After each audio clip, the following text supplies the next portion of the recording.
নওগাঁর মান্দায় ইকরা সুন্নাহ ফাউন্ডেশন ও পাঠাগারের উদ্যোগে উপজেলা নির্বাহী অফিসারকে বিদায় সংবর্ধনা প্রদান করা হয়েছে। রবিবার বিকেলে 14 নং বিষ্ণুপুর ইউনিয়ন পরিষদের হলরুমে এই সংবর্ধনা প্রদান করা হয়। সংবর্ধনা অনুষ্ঠানে সাংবাদিক শফিউল ইসলাম রকির সঞ্চালনায় চক্কামদেব বালিকা উচ্চ বিদ্যালয়ের প্রধান শিক্ষক আব্দুল লতিফ মৃধার সভাপতিত্বে প্রধান অতিথি হিসেবে উপস্থিত ছিলেন মান্দা উপজেলা নির্বাহী অফিসার শাহ আলম মিয়া। এছাড়াও বিদায় সংবর্ধনা অনুষ্ঠানে উপস্থিত ছিলেন বিষ্ণুপুর ইউনিয়নের চেয়ারম্যান SM গোলাম আজম, ফতেপুর বহুমুখী উচ্চ বিদ্যালয়ের সাবেক প্রধান শিক্ষক লিয়াকত আলী সর্দার, ইকরা সুন্নাহ ফাউন্ডেশনের সাধারণ সম্পাদক আব্দুল কালাম আজাদ, তেতুলিয়া ডিবি উচ্চ বিদ্যালয়ের সহকারী শিক্ষক আইনাল হক, আজিজুর রহমান মণ্ডল, সাইদুল ইসলাম, আইয়ুব হক সহ অন্যান্য গণ্যমান্য ব্যক্তিবর্গ।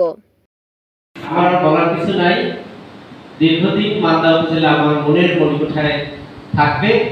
তো অল্প সময়ে কাজ করলেও আমি মান্দার মানুষ, প্রকৃতি, পরিবেশ প্রত্যেকটির প্রেমে পড়েছি। প্রত্যেকটির সৌন্দর্য এবং অবয়ব দেখে আমি কিন্তু মোহিত হয়েছি, মুগ্ধ হয়েছি। যার কারণে কিন্তু প্রায় সময় এই মান্দার ছোটখাটো অনেক বিষয় আমি কিন্তু ফেসবুকের মাধ্যমে, লেখালেখির মাধ্যমে তুলে ধরার চেষ্টা করেছি। এর অর্থ হচ্ছে যে আসলে মান্দাকে ভালো লেগেছে, যার কারণে যখন যেটা চোখে পড়ে সেটাই তুলে ধরে মানুষের কাছে জানান দেওয়ার চেষ্টা করি যে মান্দা একটা সমৃদ্ধ উপজেলা, মান্দা একটা খাঁটি উপজেলা, মান্দা একটা সব দিক দিয়ে উজ্জ্বল একটি উপজেলা, এটি চেষ্টা করেছি।